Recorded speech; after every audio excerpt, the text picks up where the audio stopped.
Focus करिए, chapter हम लोग कर रहे हैं आपका सेल्स ऑफ गुड्स एट 1930। जोर से बोलिए, सेल्स ऑफ गुड्स एट 1930। प्यार से इसे कहते हैं सोगा। क्या कहते हैं?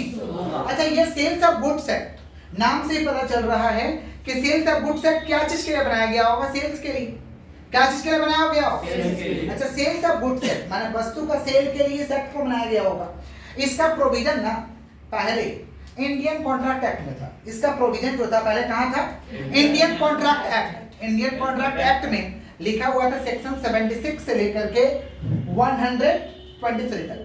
सेक्शन 76 से लेकर के कहां तक लिखा हुआ था? 123 तक। ये इसका प्रोविजन जो था, नियम था, ये कहां था? Indian contract act. Indian contract. लेकिन बाद में सेल का ऊपर इतना वॉल्यूमिनस ट्रांजैक्शन होने लगा, इतना वॉल्यूमिनस ट्रांजैक्शन होने लगा कि उस प्रोविजन से काम नहीं चल रहा था। तब फाइनली गवर्नमेंट को लगा कि नहीं, हमें एक अलग से एक्ट बनाना चाहिए, और गवर्नमेंट ने इस सेक्शन को वहां से रिमूव कर दिया, डिलीट कर दिया। इंडियन कॉन्ट्रैक्ट एक्ट का सेक्शन को क्या कर दिया? रिमूव कर दिया, और एक सेपरेट एक्ट बनाया जिसका नाम है सेल्स ऑफ गुड्स एक्ट 1930। बोलो, क्या बोले? कोई भी एक्ट बनते बनते लागू कि टेक टाइम्स। देश की आजादी के पहले का एक्ट है कि देश की आजादी के बाद का एक्ट? माने ब्रिटिश लोग बनाया होगा। अरे उस समय तो ब्रिटिश का राज था ना, माने बनाया कौन होगा? ब्रिटिश लोग बनाया होगा। समझ पा रहे कि नहीं समझ पा रहे? लेकिन सेल का ऊपर इतना वॉल्यूमिनस ट्रांजैक्शन होने लगा था कि इंडियन कॉन्ट्रैक्ट एक्ट संभाल नहीं पा रहा था। तभी लगा गवर्नमेंट को कि नहीं रे बाबा, एक तो अलग से एक्ट होना चाहिए। तो फाइनली गवर्नमेंट क्या किया? वहां से जो भी सेक्शन था उसे डिलीट कर दिया, रिमूव कर दिया, और एक सेपरेट एक्ट बना दिया जिसका नाम है सेल्स ऑफ गुड्स एक्ट 1930। बोलो, क्या बोले? जोर से बोलिए, सेल्स ऑफ गुड्स एक्ट 1930। कोई भी एक्ट बनते बनते लागू नहीं होता। कोई भी एक्ट बनते बनते लागू टेक टाइम, समय लगता है। समझ पा रहे हैं? एक्ट को बनाने में क्या लगता है? समय लगता है। समझ पा रहे हैं? बन तो जाता है लेकिन लागू करने में समय लगता है, क्योंकि हम लोग जनता को पढ़ने का समय देते हैं। जनता को पढ़ने का समय देते हैं कि पढ़िए, समझिए, और जब ज्यादा दिक्कत हो तो रोड पे आ जाइए, आंदोलन करिए, तोड़फाड़ करिए। समझे? तो वैसे ही ब्रिटिश लोग भी मौका देता था। ब्रिटिश लोग भी, जैसे साइमन कमीशन वगैरह जब बनाया था, लोग रोड पे उतर गए थे। समझ पा रहे? गो बैक का नारा देने लगे थे। आप लोग हिस्ट्री में पढ़े होंगे भाई। चलिए आइए, किसका बात कर रहे हैं? किसका बात कर रहे हैं? Sales of goods act 1930। Sales of goods act कोई भी एक्ट बनते बनते लागू की टेक टाइम्स। लागू कब हुआ था? 1 जुलाई 1930। बोलो, क्या बोले हैं? 1 जुलाई 1930। It extend to whole of India. Extend to whole of India. ये एक्ट जो है हिंदुस्तान के पूरे कोना कोना में लागू है। पहले होता था एक्सेप्ट जम्मू एंड कश्मीर, लेकिन मोटा भाई ने तो उसको खत्म कर दिया ना। तो अब it extend to whole of India. बोलो, क्या बोले? It extend to whole of India. Clear है क्या? तो हम लोगों को इस चैप्टर में किसके बारे में पढ़ना है? सेल्स ऑफ गुड्स, माने वस्तु का सेल के बारे में हम लोग को प्रोविजन करना है। समझ पा रहे? तो सेल्स ऑफ गुड्स को समझने से पहले हम लोग को समझना जरूरी है कि कॉन्ट्रैक्ट ऑफ सेल क्या होता है। कॉन्ट्रैक्ट ऑफ सेल का मतलब होता है या तो सेल कर दिए या तो वादा किए कि सेल करेंगे। समझ पा रहे? माने या तो सेल कर दिए या तो वादा किए कि सेल करेंगे। इसे हम कहते हैं कॉन्ट्रैक्ट ऑफ सेल। क्या कहते हैं? बोलिए, कॉन्ट्रैक्ट ऑफ सेल। समझ पा रहे? या तो गुड्स को बेच दिए या तो हमने वादा किया कि हम सेल करेंगे। इसे कहते हैं कॉन्ट्रैक्ट ऑफ सेल। तो कॉन्ट्रैक्ट ऑफ सेल के लिए कुछ इसेंशियल एलिमेंट है, कुछ महत्वपूर्ण चीज है जिसका होना जरूरी है, नहीं तो होगा ही नहीं कॉन्ट्रैक्ट ऑफ सेल। सेल के लिए सबसे पहले 2 पार्टीज होना चाहिए। कितना पार्टीज होना चाहिए? कौन कौन? Seller and buyer. Seller and buyer. Seller माने क्या? हु सेल द गुड्स और agrees to sell the goods. या तो बेच दिया या तो वादा किया कि बेचेंगे। वादा किया कि बेचेंगे। एग्रीमेंट भी तो करते हैं ना, एग्रीमेंट करते हैं कि बेचेंगे, 5 तारीख को डिलीवरी चाहिए, मिल जाएगा आपको। वादा कर लेते हैं, या तो बेच देते हैं या तो वादा करते हैं, एग्रीज टू सेल। समझ पा रहे? तो सेलर चाहिए और कौन चाहिए? बायर। सेलर और बायर। सेलर माने seller means the person who agree to sell और या हु सेल द गुड्स। या तो सेल कर दिया या तो एग्री किया कि बेचेंगे। बायर माने या तो खरीद लिया या तो वादा किया कि हम फ्यूचर में खरीदेंगे। फ्यूचर में तो 2 पार्टीज होना चाहिए। कितना पार्टीज होना चाहिए? Seller and buyer. इसे कहते हैं it's a bilateral contract. It's a bilateral.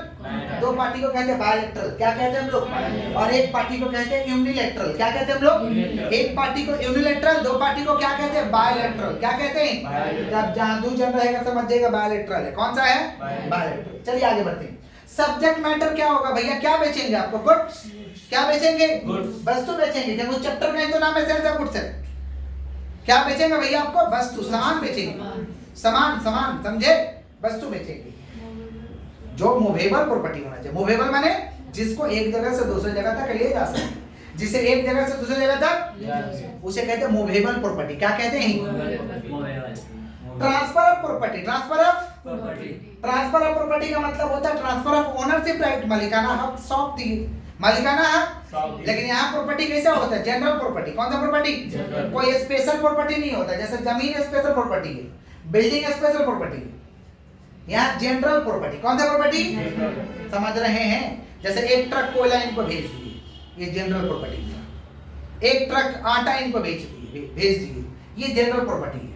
एक ट्रक चावल भेज दिए, जनरल प्रॉपर्टी। एक ट्रक सीमेंट बेच दिए, मैंने भेज दिए, जनरल प्रॉपर्टी। समझ में आया क्या बोले, जमीन उमीन मत समझ जाएगा, प्रॉपर्टी मतलब ये जनरल प्रॉपर्टी है। कौन सा प्रॉपर्टी, समझ रहे, तो transfer of property, transfer of, तो ट्रांसफर ऑफ ओनरशिप राइट, हम क्या ट्रांसफर करेंगे, मालिकाना हक। क्या ट्रांसफर करेंगे, transfer of ownership right. Price तो देना पड़ेगा भैया, सेल के लिए प्राइस जरूरी है ना, पैसा पैसा बोलिए, बिना पैसा का होगा, price means the money consideration for sale of goods. Price का मतलब मनी, कुछ पैसा देना होगा, कुछ रुपया देना होगा, कुछ वैल्यू आपको देना होगा गुड्स का। क्लियर, तो ये सब क्या है, कॉन्ट्रैक्ट ऑफ सेल का क्या है, इसेंशियल एलिमेंट। क्या है, कॉन्ट्रैक्ट ऑफ सेल का कौन सा एलिमेंट है, तो इसेंशियल एलिमेंट क्या है, टू पार्टीज। बोलो क्या बोले, टू पार्टीज। सब्जेक्ट मैटर क्या होना चाहिए, goods. Transfer of property, transfer of property क्या होता है, गेहूं, तेल, आटा, माने ओनरशिप ट्रांसफर कर देंगे, बट जनरल प्रॉपर्टी। कौन सा प्रॉपर्टी, और प्राइस का मतलब प्राइस, प्राइस पैसा। समझ पा रहे, आगे बढ़े। अच्छा, प्राइस का सेक्शन था 9 और 10। प्राइस का सेक्शन कितना था, सेल्स ऑफ गुड्स से कहता है कि price decide at the time of sale, जब सेल होगा तभी प्राइस डिसाइड हो जाएगा, और नहीं तो जान पहचान वाले हैं तो गुड्स हम लोग लेके चले जाते हैं। सुनिए बालक, सेक्शन कितना, हम दिखाएंगे वेट। प्राइस का सेक्शन कितना भैया, 9 और 10। समझ पा रहे, सेक्शन समझते, धारा होता है, सेक्शन माने क्या होता है, धारा। समझ पा रहे, तो सेक्शन 9 और 10, सेक्शन 9 और 10। अच्छा, प्राइस देखिए 3 तरीके से डिसाइड हो सकता है। एक तो at the time of sale, पूछ रहे थे कितना प्राइस है बताइए, पूछ लेते, झमेला नहीं लेते। नहीं तो क्या करते हैं, जान पहचान वाला है तो गुड्स लेके चले जाते हैं, बाद में बोलते कितना दे देते हैं। लेकिन कभी कभी ना गुड्स लेके हम लोग चले आते हैं तो इतना ना प्राइस बोलता है कि हम लोग का दिमाग हैंग हो जाता है, बोले इतना कैसे हो गया, हम लोग बोलते हैं ना इतना कैसे हो गया, तब वहाँ तर को भर को हो जाता है। तो हम लोग समझदारी से दे देते हैं उतना, या तो दे देते हैं या तो बोलते भैया कुछ कम करो, ज़्यादा हो जा रहा है, कम करो। डिसाइड हम लोग कर लेते हैं, दोनों पार्टी मिलकर डिसाइड करते हैं, और दोनों पार्टी से जब डिसाइड नहीं होता तो तीसरा एक को इन्वॉल्व कराना पड़ता है, हमारा ना तुम्हारा, समझे, तीसरा व्यक्ति को इन्वॉल्व करता है। प्राइस इस तरीके से डिसाइड होगा at the time of sale, at the time of या तो रीजनेबल प्राइस, या तो decided by the third party, या decided by the both parties. इस तरीके से प्राइस तय होता है। क्लियर है क्या, ऐसे ही प्राइस तय होता है ना। आगे बढ़ते हैं। अच्छा, कॉन्ट्रैक्ट ऑफ सेल के अंदर 2 चीज बोले हम कि या तो सेल कर दिए या तो वादा किए कि हम सेल करेंगे। तो वादा किए सेल करेंगे उसे क्या कहते हैं, agreement to sell, sale and agreement to sell. बोलो क्या बोले हैं, sale and agreement to sell, जोर से बोलिए, sale and agreement to sell, sale and agreement to sell. Sale का मतलब क्या होता है, सेल का मतलब होता है ownership transfer immediately, ownership transfer, समझ पा रहे, गुड्स और ओनरशिप संग संग आपको ट्रांसफर कर देंगे, समझ पा रहे, इसे कहते हैं हम लोग सेल। क्या कहते हैं, तो in case of sale property transfer, ownership transfer immediately, तुरंत आपको दे देंगे गुड्स। किसका बात कर रहे हो, सेल। किसका बात कर रहे हैं, लेकिन इसमें ओनरशिप ऑफ गुड्स कब ट्रांसफर करेंगे, फ्यूचर डेटेड, वादा किए हैं कि बेचेंगे, कब ट्रांसफर करेंगे, फ्यूचर डेटेड। कौन सा बोलिए, अच्छा, संग ट्रांसफर कर देंगे ना, उसे कहते हैं एग्जीक्यूटेड कॉन्ट्रैक्ट। क्या कहते हैं, तो it is called executed contract. बोलो क्या बोले हैं, it is called executed contract. Executed माने गुड्स डिलीवरी दे दिए, ओनर से डिलीवरी दे दिए, सब कुछ ट्रांसफर कर दिए, इसको कहते हैं एग्जीक्यूटेड। बोलो क्या बोले हैं, जो वादा किया ना कि फ्यूचर में करेंगे उसे कहते हैं एग्जीक्यूटिव कॉन्ट्रैक्ट। बोलो क्या बोले हैं, एग्जीक्यूटिव कॉन्ट्रैक्ट। बोलो क्या बोले हैं, तो ये कौन सा है, एग्जीक्यूटिव, ये कौन सा है, एग्जीक्यूटिव। बोलो क्या बोले हैं, ये एग्जीक्यूटिव, एग्जीक्यूटिव। बोलो क्या बोले हैं, एग्जीक्यूटिव, एग्जीक्यूटिव। बोलो क्या बोले हैं, एग्जीक्यूटेड। क्लियर है। पक्का। यहाँ पे जो हमको हक मिलता है ना, it creates right in rem, right in rem का मतलब होता है right against whole world, right against, it creates right in rem, Latin word है राइट इन रेन। कौन सा वर्ड है? Latin word. और यहाँ पे होता है it creates right in personam, it creates right in personam. होता क्या मतलब समझो, इट क्रिएट राइट इन कौन सा? पर्सोनेट। सेल का केस में भैया गुड्स अगर सेल हो गया तो आपको गुड्स देना होगा, गुड्स सेल हो गया तो गुड्स, समझ पा रहे हैं, गुड्स सेल हो गया तो गुड्स देना पड़ेगा। इसको हम कहते हैं राइट इन रेन। क्या कहते हैं हम लोग? Right in rain. हम कहीं पे भी लड़ सकते हैं, कहीं पे भी इसके लिए फाइट कर सकते हैं, लेकिन राइट इन पर्सोनेट का मतलब होता है जैसे मान लीजिए जो सेल किया, मान लीजिए जो सेल किया, सेल जो किया वो डेथ कर दिया, बट हम गुड्स खरीद चुके हैं तो उसके जो भी रिप्रेजेंटेटिव होगा उसको गुड्स हमको देना होगा।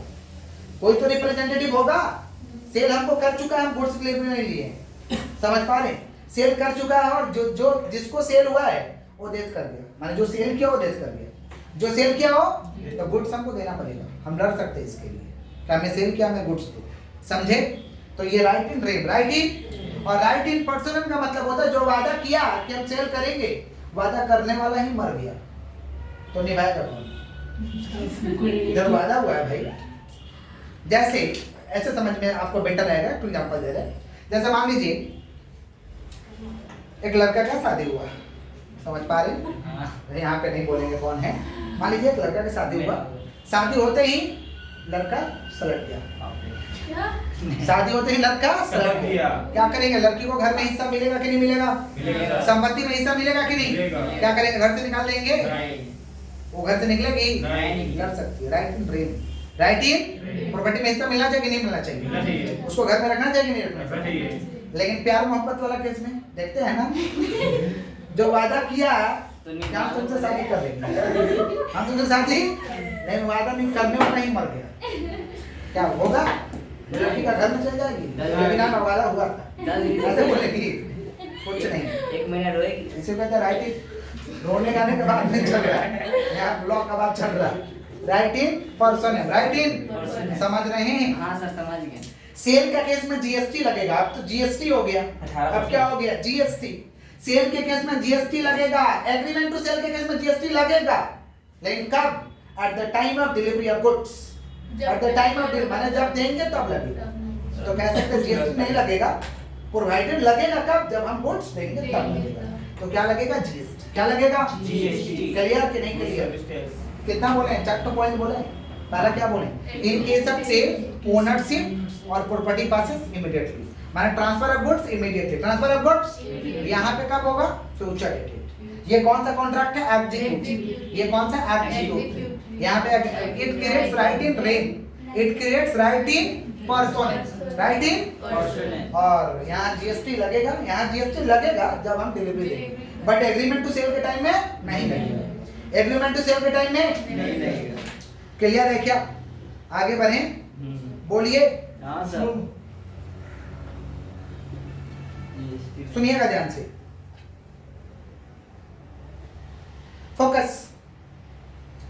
किसका बात कर रहे? सेल। किसका बात कर रहे हैं? सेल। अच्छा, सेल का केस में हम जिसको बेचे थे ना, जिसको बेचे थे वो मान लीजिए उसका दिवालिया निकल गया, इंसॉल्वेंट हो गया, दिवालिया निकल गया। जिसको हम गुड्स बेचे थे उसका दिवालिया निकल गया, फिर भी उसको गुड्स आपको डिलीवरी करना होगा, गुड्स आपको डिलीवरी समझ रहे हैं? क्योंकि सेल हो चुका है, फिर भी आपको गुड्स डिलीवरी करना होगा, समझ पा रहे? अच्छा, एग्रीमेंट टू सेल का केस में हम जिसको बेचे हैं, वादा किए हैं कि हम बेचेंगे, उसका दिवालिया निकल गया तो सेलर रिफ्यूज कर सकता है। तो हम क्या गुड्स उसको बेचेंगे? नहीं समझे? नहीं समझ में आया? मान लीजिए हम उनको गुड्स बेच दिए और दिवालिया उनका निकल गया, समझ पा रहे? तो उनको जो गुड्स बेच दिए ना तो उनको दे देंगे डिलीवरी। लेकिन जिसको वादा किया कि हम बेचेंगे, दिवालिया में बर्बाद हो गया, फटीचर कंगाल हो गया, फटीचर मैंने क्या? कंगाल हो गया, समझ पा रहे? तो एग्रीमेंट टू सेल के केस में क्या करेंगे? एग्रीमेंट टू सेल के केस में क्या करेंगे? समझ पा रहे? रिफ्यूज कर देंगे, नहीं देंगे। फटीचर को दोगे, गुड्स दोगे, पैसा नहीं मिलेगा, गुड्स दोगे, पैसा नहीं मिलेगा। अच्छा, ब्रिज तो लोग तोड़ते ही हैं। In case of sale, in case of sale कर दिए, सेल करने के बाद हम वादा तोड़ रहे हैं, सेल करने के बाद वादा तोड़ रहे हैं, तो क्या अगेंस्ट पार्टी चुपचाप रहेगा? नहीं सर, क्या आप पे क्लेम करेगा? क्लेम करेगा। समझ पा रहे? अच्छा, इन केस ऑफ सेल, अगर बायर बोल रहा खरीदने के बाद बोल रहा हम नहीं लेंगे, खरीदने के बाद, तो कौन क्लेम करेगा? सेलर। कौन क्लेम करेगा? कि नहीं भाई तुमको लेना पड़ेगा। बेचने के बाद अगर कौन रिफ्यूज कर रहा? बायर। कौन? तो क्लेम कौन करेगा? सेलर, कि तुम्हें गुड्स लेना होगा, तुम्हें गुड्स लेना होगा। समझे? और मान लीजिए सेल करने के बाद सेलर बोल रहा ना ना अब तुमको हम नहीं देंगे, तो कौन क्लेम करेगा? बायर। समझ रहे? लेकिन एग्रीमेंट टू सेल के केस में, एग्रीमेंट टू सेल के केस में अगर रिफ्यूज होता है, रिफ्यूज माने ब्रीच करते, तोड़ते ही, समझ रहे? तो यहाँ पे तो हम क्लेम करेंगे गुड्स के लिए। क्लेम किसके लिए करेंगे? गुड्स के लिए। अगर एग्रीमेंट टू सेल में हम वादा को तोड़ते हैं तो डैमेजेस के लिए क्लेम किया जाएगा। किसके लिए क्लेम किया जाएगा? Damage। जैसे मान लीजिए वो मुझे ऑर्डर दिए थे कि 5 फरवरी को आपको 500 पीस आइसक्रीम देना है, हम उस आइसक्रीम को चाइना भेजेंगे, ऑर्डर हमको देंगे। हम क्या किए? 5 तारीख को बोले सॉरी माल तो रेडी नहीं होने सका। बताइए, उनका जहाँ गुड्स बेचना था उनको ऑर्डर वो बना रहेगा कि कैंसिल हो जाएगा? कैंसिल हो जाएगा। किसके वजह से हो रहा है? हमारे वजह से, हमारे वजह से हो रहा। अच्छा, इनसे पार्टी माल लेगा क्या बाद में? फ्यूचर में हो सकता है इनसे माल भी ना ले, गुड्स भी ना ले, लेगा आपसे आइसक्रीम बार बार। समझ पा रहे? तो ये क्या करेंगे? गुड्स तो हमसे लेंगे नहीं, गुड्स लेके करेंगे क्या करेंगे? डैमेजेस के लिए क्लेम करेंगे। तुमने चलते हमारा इतना भारी नुकसान हुआ है, चुपचाप आप मुझे डैमेजेस भरिए, नुकसान भरिए। अगर कौन तोड़ रहा है? सेलर तोड़ रहा तो बायर क्लेम करेगा। सेलर तोड़ रहा तो या मान लीजिए हम बना लिए, बना के रेडी रखे आइसक्रीम, कि बिग डस 5 तारीख को आके बोला सॉरी ऑर्डर कैंसिल हो गया, तो हम क्या करेंगे? नुकसान इतना आइसक्रीम क्या करेंगे? इतना आइसक्रीम को हम चुपचाप इसका हर्जाना भरेंगे, चुपचाप इसका हर्जाना, समझे? तो अगर बायर तोड़ेगा तो सेलर, बायर तोड़ेगा तो सेलर क्लेम करेगा डैमेजेस के लिए, और बायर तो सेलर तोड़ता है तो बायर क्लेम करेगा only for damages, only for. Clear? कि नहीं क्लियर? Difference clear? चैप्टर का नाम बताइए थोड़ा सा एक बार। Sales of goods act. तो सेल्स ऑफ गुड्स सेट हम लोग समझ रहे, सेल के बारे में तो समझ लिए कि या तो सेल कर देंगे या तो वादा करेंगे, या तो सेल कर देंगे या तो। अब हम लोग को समझना जरूरी है कि what is goods, what is goods क्या होता है? गुड्स, गुड्स माने वस्तु, गुड्स माने गुड्स का सेक्शन है 2 सबसेक्शन 7। बोलो क्या बोले हैं? 2 सबसेक्शन 7। बोलिए बोलिए 2 सबसेक्शन 7, 2 सबसेक्शन 7। समझ पा रहे? एक तो ब्रैकेट रहता तो क्लॉज भी पढ़ते हैं, सेक्शन 2 क्लॉज 7, सेक्शन 2 क्लॉज। लेकिन पूरे भाई अब कॉलेज वाले सर लोग, बहुत सारे सर लोग सब सेक्शन नहीं पढ़ते हैं। सब सेक्शन बोलते हैं सर। हाँ, सब सेक्शन ब्रैकेट में रहेगा, sub section, section sub section, समझे? लेकिन एक तो ब्रैकेट रहेगा तो क्लॉज पढ़ा जाता है। समझ पा रहे हैं क्या बोल? ठीक है। तो गुड्स का सेक्शन कितना है? 2 सबसेक्शन 7। जोर से बोलो, जोर से बोलिए 2 सबसेक्शन 7। बोलिए बोलिए 2 सबसेक्शन 7। होता क्या है ये हम लोग समझते हैं। किसका बात कर रहे हैं हम लोग? गुड्स। किसका बात कर रहे हैं?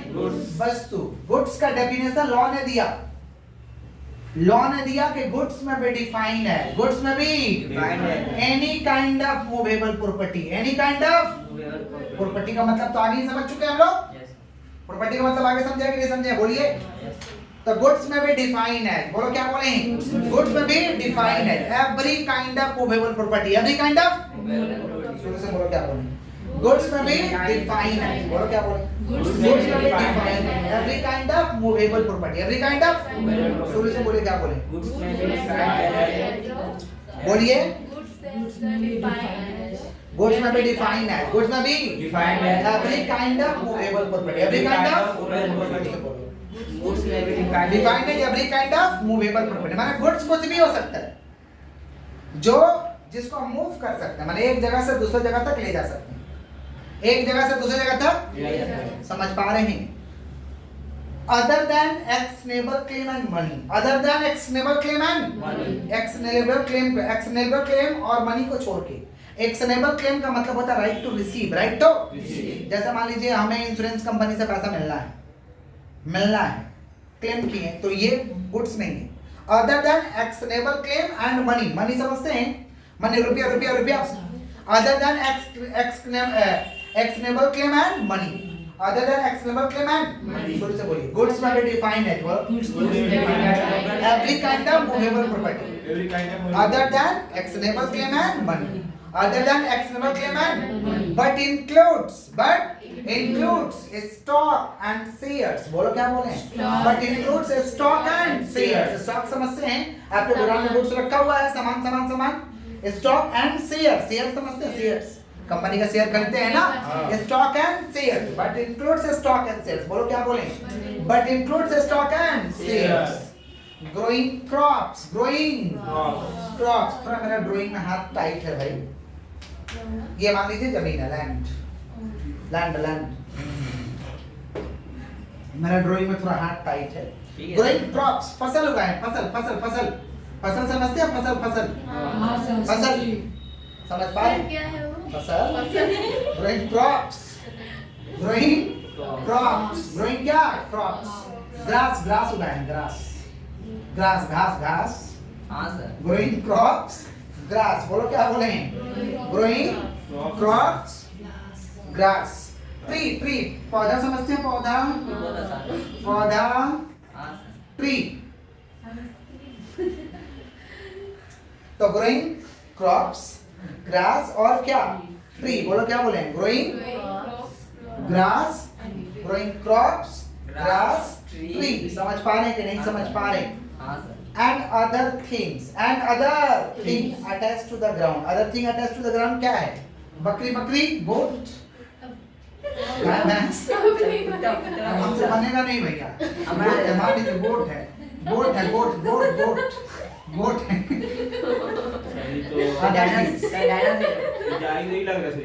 मोबाइल को है। Other things attached to the ground, बस बस बस, अब जो भी आप फील करो ना, ठीक है सर। other things हाँ sir. attached to the ground, other things attached to the ground, समझ रहे हैं? शुरू से डेफिनेशन क्या?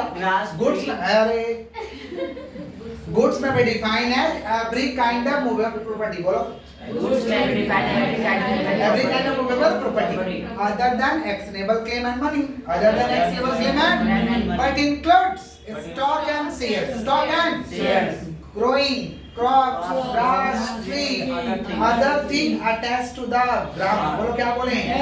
other thing attached to the ground। बोले क्या बोले? other thing attached to the ground, या तो या और forming part of land, forming part of या तो लैंड का पार्ट है, या तो forming part of land, forming part of land, which are agreed to be severed, which are agreed to be severed, which are agreed to be severed, जिसे जमीन से अलग करके बेचो, जमीन से क्रॉप्स को अलग करके बेच सकते हैं, यस, ग्रास को बेच सकते हैं अलग करके, yes sir, ट्री को बेच सकते हैं, yes sir, काटने के बाद ही बेचोगे ना, yes sir, पेड़ तो काटने के बाद ही बेचोगे, पेड़ से तो सारा फर्नीचर बेचोगे, दरवाजा बनाए, और अदर थिंग्स, गोट को बैलो गाय भैंस को बेच सकता है, खस्सी खस्सी, गाय भैंस बकरी, खस्सी, गाय भैंस बकरी जमीन से अलग करके बेचते हो ना, खस्सी, बोलो खस्सी, हाँ सर। समझ पा रहे हैं? गर्दन अलग। तो जमीन से अलग करके बेचिए, ये सब भी गुड्स है, सब भी समझे? तो गुड्स का डेफिनेशन क्या हुआ सेक्शन 2 सबसेक्शन 7 में कि गुड्स में भी डिफाइंड है every kind of movable property, every kind of Movable property। समझ पा रहे? किसी भी तरीके का मूवेबल प्रॉपर्टी जो एक जगह से दूसरी जगह तक ले जा सकती है। Other than actionable claim and money, actionable claim and money goods Money। नहीं है, but includes stock, shares, stock और शेयर है, स्टॉक और Shares, growing crops, growing crops, grass, tree and other thing attached to the ground, और forming part of land, और forming part of Land। समझ पा रहे? और forming part of land, which are agreed to be severed, which are agreed to be severed, उसे हम क्या कहेंगे? गुड्स कहेंगे। क्या कहेंगे बोलिए? which are agreed to be severed का मतलब होता है separated from land, separated from land, tree को गुड्स बोला जाएगा कब? जब जमीन से काट के बेच देंगे तब। yes, क्रॉप्स को बोला जाएगा गुड्स कब? जब जमीन से काट के बेच देंगे तब, समझे? yes, अदर थिंग्स को ही बोला जाएगा जब जमीन से अलग करके बेचेंगे तब, तो अलग करके तो बेचते हैं। बकरी बकरी खस्सी, हाँ, समझ पा रहे हैं? गाय भैंस, गर्दन अलग। इसे क्या कहेंगे हम लोग? गुड्स। क्या कहेंगे? थोड़ा ड्राइंग हम लोग का हाथ टाइट है। ठीक है सर। अदर थिंग्स ना। यस। अब हम लोग समझ रहे भाई टाइप्स ऑफ गुड्स। क्या समझ रहे हैं? टाइप्स ऑफ गुड्स का टाइप्स है। गुड्स का क्या है? टाइप्स। टाइप्स ऑफ गुड्स बोलो, क्या बोले हैं? Types of goods। जोर से बोलिए। Types of goods. Types of goods. Goods का क्या समझ रहे हैं? टाइप्स। गुड्स 3 तरीका का है, existing goods, future goods, contingent goods. बोलो क्या बोले हैं? Existing goods. बोलो क्या बोले हैं? Existing goods। Existing goods, future goods. Future goods. Existing goods, Future goods। Future goods. बोलो existing goods, future goods, contingent goods. कौन सा गुड्स? Contingent contingent goods. कौन कौन सा गुड्स है? बोलिए फिर से। Existing goods, future goods, contingent goods. समझ पा रहे? गुड्स 3 तरीका का है। एग्जिस्टिंग गुड्स का मतलब होता है कि गुड्स अवेलेबल है भैया, कॉन्ट्रैक्ट ऑफ सेल के टाइम गुड्स अवेलेबल है, ऐसे गुड्स को कहते हैं एग्जिस्टिंग गुड्स। क्या कहते हैं? समझ पा रहे? गुड्स अवेलेबल है, जब सेल हो रहा है तब गुड्स अवेलेबल है, ऐसे गुड्स को कहते हैं एग्जिस्टिंग गुड्स। क्या कहते हैं? माने goods are available, goods are Available। और आइडेंटिफाइड। गुड्स आर अवेलेबल और identify. At the time of contract of sale, at the time of contract of Sale। Goods available है या उसे हम पहचान कर रखे हुए हैं जब सेल हो रहा है, उसे कहते हैं एग्जिस्टिंग गुड्स। क्या कहते हैं? समझ पा रहे कि नहीं समझ पा रहे? सेलर के पास गुड्स है, सेलर के पास गुड्स है। अवेलेबल है गुड्स। अब एग्जिस्टिंग गुड्स 3 तरीका का होता है। एक होता है असर्टेन गुड्स। बोलो क्या बोले हैं? असर्टेन गुड्स का मतलब होता है, असर्टेन गुड्स का मतलब होता है, पहले मतलब 3 तरीका का है existing goods. Ascertain, uncertain goods. बोलो क्या बोले? असर्टेन और अनअसर्टेन गुड्स। बोलो असर्टेन और अनअसर्टेन गुड्स। और एक है भाई स्पेसिफिक गुड्स। कौन सा गुड्स? स्पेसिफिक। बोलो क्या बोले हैं? Specific goods. कौन सा गुड्स? स्पेसिफिक। तो एग्जिस्टिंग गुड्स कितना तरीका का है? 3। कौन कौन? Ascertain goods, uncertain goods, specific goods. बोलो क्या बोले? Ascertain goods, uncertain goods, specific goods. जोर से बोलो। Ascertain goods, uncertain goods, specific goods. Ascertain goods का मतलब होता है कि गए हैं खरीदने के लिए, जो पसंद आएगा उसको खरीद लेंगे, जो पसंद आएगा। टीवी खरीदने गए हैं, मान लीजिए गोडाउन में टीवी लगा हुआ है, मैंने टीवी का शोरूम है, गोडाउन में तो लगा नहीं रहेगा। टीवी का शोरूम में गए हैं, जो टीवी पसंद आ रहा खरीद के लेके चले, इसको कहते हैं असर्टेन। क्या कहते हैं? होता है ना, सोचे नहीं है, जा रहे जो पसंद पर ले लेंगे, जो पसंद पर रहा, ऐसा होता है ना, उसको कहते हैं असर्टेन। क्या कहते हैं? अनअसर्टेन का मतलब होता है कि हम डिस्क्रिप्शन दे रहे हैं। क्या दे रहे हैं? जैसे हम खरीदने नहीं जा रहे, ये भाई साहब को भेजे हैं, बोल दिए देखिए 32 इंच का टीवी लीजिएगा, बोल दिए ई कंपनी का लीजिएगा, एचडी क्वालिटी होना चाहिए। डिस्क्रिप्शन दे रहे हैं, डिस्क्रिप्शन। समझ पा रहे हैं? Description about the product, description about the product, इसे कहते हैं अनअसर्टेन। क्या कहते हैं? और स्पेसिफिक गुड्स का मतलब होता है दुकान में कभी कभी हम लोग फिक्स करके आते हैं, ये वाला गुड्स हम कल लेके जाएंगे, ये बहुत पसंद पड़ गया है हमें, इसको कहते हैं स्पेसिफिक। क्या कहते हैं? माने नो चॉइस, कोई चॉइस नहीं, हम ले जाएंगे ही, बस बात खत्म। इसको कहते हैं स्पेसिफिक गुड्स। क्या कहते हैं? समझ रहे हैं? Yes sir. शादी ब्याह के केस में भी ऐसी होता है, होता कि नहीं होता है? एक तो असर्टेन होता है कि भाई जो आएगा, जो पसंद पड़ेगा हम शादी कर लेंगे, जितना लड़की का फोटो आएगा वहाँ सर शादी का पहले ठीक लगेगा, पंडित। हम लोग अपना कर लेंगे। असर्टेन। समझ पा रहे? अनअसर्टेन कभी कभी हम लोग डिस्क्रिप्शन देते हैं कि देखिए 6 फुट हाइट होना चाहिए। समझ पा रहे? कलर ब्लैक होता है ना, फेस का डिजाइन ये होना चाहिए, ना काला ना गोरा, पढ़ाई लिखाई इतना होना चाहिए। हम लोग सब बता देते हैं आगे। मुंह का पानी होना इसे चाहिए। कहते हैं, इसे कहते हैं अनअसर्टेन। क्या कहते हैं? होता है ना, होता है कि डिस्क्रिप्शन दिया जाता है, लड़का लोग देता है मम्मी पापा को, मम्मी ऐसा ऐसा होना चाहिए। डिमांड नहीं है, क्वालिटी क्वालिटी क्वालिटी। एक मिनट थोड़ा पॉज करिएगा। होता है ना जी कि नहीं होता है? हाँ सर। डिस्क्रिप्शन दिया जाता है, ऐसा होना चाहिए तभी हम करेंगे, नहीं तो नहीं करेंगे। हाँ सर। अनअसर्टेन, इसे कहते हैं अनअसर्टेन। डिस्क्रिप्शन देना, अनअसर्टेन। नहीं समझे? बुद्धि में जा रहा है। और स्पेसिफिक का मतलब कितना लोग फिक्स करके रखा है कि भाई हम हो गया सगाई हो रहा था, मतलब कि हाँ जैसे सैफ अली खान पगला कौ को शादी किया, देखे नहीं? Specific goods. समझ रहे? समझ रहे हैं? हाँ, 2 ही तो किया, 2 को फिक्स करके ही ना किया। 3 बोल रहा था सर ये। Specific goods. कौन सा गुड्स? समझ पा रहे हैं कि नहीं समझ पा रहे? आगे बढ़े। तो टाइप्स ऑफ गुड्स, गुड्स कितना तरीका का? 3 तरीका। कौन कौन? Existing goods, future goods, contingent goods. बोलो क्या बोले? Existing, future, contingent. एग्जिस्टिंग का कितना टाइप्स है? 3। कौन कौन? Ascertain, uncertain, specific. उधर तो कोई चॉइस ही नहीं है भैया, कुछ भी नहीं, जैसा हो ठीक है चलेगा। आइए फ्यूचर गुड्स क्या होता है? फ्यूचर गुड्स क्या होता है? जो फ्यूचर में मिलेगा हमें, जो फ्यूचर में मिलेगा।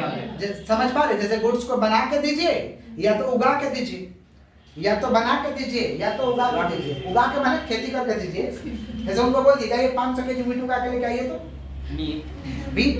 मीट बोले हैं, इसको मीट सुनाइए। खाया है इसको जैसे ही चल जा रहा है। किसका बात करें? Future goods. किसका? समझे? हाँ सर। हम लोग शर्ट पैंट देते हैं सिलने के लिए, तो फ्यूचर में मिलता है ना। फ्यूचर या तो बना के देगा या तो बोलते हैं ना बना के देगा, केक को ऑर्डर देंगे बना के देगा। हाँ फ्यूचर समझ गया समझे? कंटीजेंट गुड्स, कंटीजेंट का मतलब होता है कि गुड्स सेलर के पास नहीं, फ्यूचर में भी गुड्स सेलर के पास नहीं होता। समझ रहा है?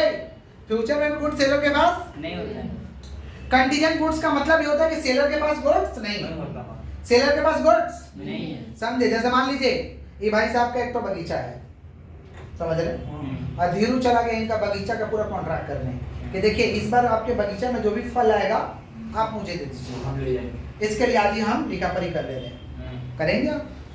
आपका बगीचा होगा, कितना आएगा तुमको पता है? कितना फरेगा तुमको थोड़ी ना पता है।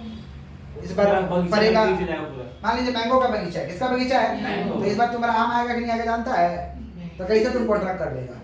ऐसे बोलेगा ये 500 तो कम से कम भी करेगा, गारंटी देते हैं। ऐसे बोलेगा, क्या बोलेगा कि देखिए भाई आप मेरे बगीचा का ले लीजिए, कॉन्ट्रैक्ट से ले लीजिए, कोई दिक्कत नहीं है, बट जितना आम आएगा उतना ही मिलेगा। आएगा कि नहीं आएगा मुझे पता नहीं, गारंटी नहीं है। गारंटी नहीं है, बोल देंगे ना, क्योंकि कंटीजेंसी हो सकता है कि ना हो उतना मैं टिकोरा यस टिकोरा होने के बाद टिकोरा होके जा जाए, बड़ा टिकोरा होने के बाद जान जाएंगे। देखो किसका बात करें? कंटीजेंट। किसका? समझे? तो अच्छा मान लीजिए गुड्स दूर दराज है, रास्ते में, और कोई आके बोला ना आ रहा हूँ ना दे दीजिएगा, तो हम क्या बोलेंगे? देखिए भैया रास्ता में अगर गुड्स पे तो हम लगातार नजर बनाए हुए, अगर आ गया सही सलामत तो दे देंगे, और नहीं सही सलामत आया तो नहीं देंगे। इसको कहते हैं contingent. Depend upon the contingency, depend upon the, तो बोल देना चाहिए गुड्स हमारे पास है नहीं, आएगा तो मिल जाएगा, नहीं आएगा तो नहीं मिलेगा। इसको कहते हैं कंटीजेंट गुड्स। क्या कहते हैं? कंटीजेंट। समझ पा रहे? माने it is depend upon the contingency, depend upon the contingent.